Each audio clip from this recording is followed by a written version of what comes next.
zay ny makasika an'iny fanampahafantariny senity na ny vomera mahaleo-tena misahana ny fividianana androany ny voka-pividianana vonjomaika tamin'ny fividianana solombavambahoaka famerenana tamin'ireo distrika efatra manerana ny nosy tetsy amin'ny foiben'ny senita tetsy alarobia nanatanterahana izany lanonana izany.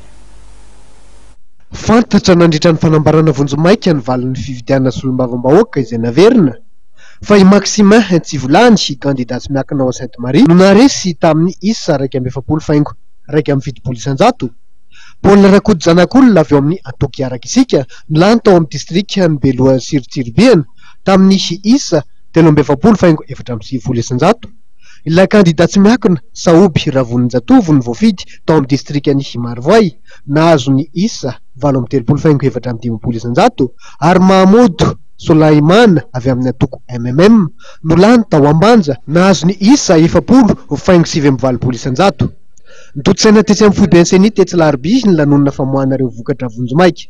Distrika ny Ambanja ireo voasoratra anarana 70 019 ny mpifidy 26 818 ireo vatomaty tsy manakery 1039 ny vato manakery suffrage exprimé 25 779 taux de participation 38,30%. Ny vato azo ny candidat voalarana voalohany indépendant Shautra Catherine 9639 fito amby telopolo faingo 7 amby telopolo isanjato.